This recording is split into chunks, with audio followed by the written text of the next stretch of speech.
बिस्मिल्लाहिर्रहमानिर्रहीम। अस्सलाम वालेकुम नाज़रीन, आपका मेज़बान मोहम्मद रिजवान आजिज़ आपके सामने हाज़िर है। और नाज़रीन, बात करेंगे हम फैसलाबाद में शुरू होने वाले ई चालान्स के हवाले से, जहां पर फैसलाबाद में जो ट्रैफिक रूल्स की खिलाफ वर्जी करने वाले हैं उनके खिलाफ ई चालान्स का सिलसिला शुरू हुआ है। तो वहीं पर नौसरबाज गिरोह जो हैं फैसलाबाद में, वो भी सरगर्म अमल हो गए हैं। और हो कुछ इस तरह से रहा है जी, फैसलाबाद के शहरियों को एक मैसेज उनके मोबाइल नंबर पर रिसीव हो रहा है, जिसमें ये कहा जा रहा है कि वो अपने कवायफ जमा करवाएं क्योंकि उनका चालान हुआ है। तो वो शहरी जो हैं, ख़ास तौर पर जो सादा लौ शहरी हैं, वो अपनी जो मालूमात है वहाँ पर जमा करवाते हैं और अपनी जमा पूंजी से भी हाथ धो बैठते हैं। ऐसा ही एक मैसेज रिसीव हुआ है जी फैसलाबाद के एक शहरी को, जिसमें ये कहा गया कि आपका 2000 रुपए का चालान हुआ है और आप इस लिंक को ओपन करें। जब उसने लिंक को ओपन किया तो लिंक ओपन करने के बाद वहाँ पर उससे उसकी पर्सनल जो मालूमात हैं वो मांगी गई। तो शहरी समझदार था, उसने अपनी मालूमात जमा करवाने की बजाय एक दफ़ा जो सेफ सिटी अथॉरिटीज़ उनके साथ रब्ता करने का फैसला किया। उन्होंने जब सेफ सिटी अथॉरिटीज़ से रब्ता किया तो उन्होंने कहा कि आपका कोई भी चालान नहीं हुआ और ना ही आपके ज़िम्मे कोई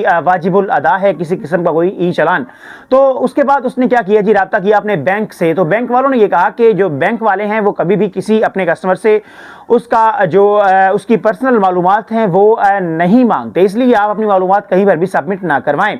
तो उसने अपनी मालूमात सबमिट ना की और उसकी वजह से वो अपनी जो एक तो जमा पूंजी उसकी है, उसकी जो बैंक अकाउंट्स में मौजूद उसका बैंक बैलेंस था वो लुटने से बच गया, और दूसरी जानिब उसकी पर्सनल जो मालूमात हैं वो लीक होने से बच गई। तो ये जो ये गिरोह है फैसलाबाद में जो एक्टिव हुआ है, इसका ये काम है कि मुख्तलिफ लोगों की पर्सनल मालूमात को इकट्ठा करना और बैंक अकाउंट्स की मालूमात को लेना और वहाँ पे जाके जो उनके बैंक अकाउंट से उनको हैक करके उनकी जो रकम है या जमा पूंजी है उसे अपने बैंक अकाउंट्स में ट्रांसफ़र करना। तो ये आम जो शहरी हैं उन सब के लिए मेरा एक मैसेज है कि आप लोगों ने किसी भी किस्म के इस तरह के मैसेज को बिल्कुल इग्नोर करना है, उसे ओपन नहीं करना और ना ही किसी किस्म के लिंक को ओपन करना है, क्योंकि सेफ सिटी अथॉरिटीज़ वाले जो हैं वो किसी किस्म का लिंक जो है वो नहीं भेजते।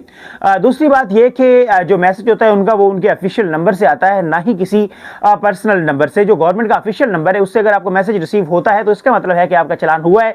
अगर कोई पर्सनल आपको मैसेज कर रहा है अपने नंबर से तो इसका मतलब यह है कि वो आपके साथ कोई स्कैम करने जा रहा है और वो कोई स्कैमर है। तो आपने इस तरह के मैसेज से जो आपको रिसीव हो तो उसको कोशिश ये करनी है कि सबसे पहले तो वो साइबर क्राइम में जाके उसकी एक रिपोर्ट जमा करवाएं और मुतलका पुलिस स्टेशन जो है उनको भी बताएं और सेफ सिटी अथॉरिटीज़ जो हैं उनके भी इल्म में ये बात लाजमी तौर पर लाएं। और इसके बाद दूसरी बात ये कि आपको जब चालान आता है तो दूसरा उसका ये तरीका होता है कि चालान एक बिल की शक्ल में आपके घर तक पहुंचता है। तो आपने उसको घर आए हुए बिल को, जैसे आप बिजली का बिल जमा करवाते हैं, गैस का बिल जमा करवाते हैं, वैसे ही आपने चालान जो है वो जमा करवाना है। अपने नज़दीकी किसी भी कस्टमर सर्विस पे जाकर करवा दें, किसी बैंक में करवा दें, या अपने जो आपके अपने बैंक अकाउंट्स हैं, मोबाइल ऐप्स हैं, उनसे उनसे भी आप ये जो रकम है चालान की वो जमा करवा सकते हैं। इसके लिए आपको किसी भी किस्म की जो मालूमात हैं वो किसी के साथ शेयर करने की ज़रूरत नहीं होती। तो आपने सबसे पहले इस चीज़ से बचना है, अपनी किसी भी किस्म की जो मालूमात हैं वो किसी को शेयर नहीं करनी, किसी किस्म का लिंक ओपन नहीं करना, ताकि आपकी पर्सनल मालूमात, आपकी फैमिली की मालूमात और आपके घर की मालूमात जो हैं,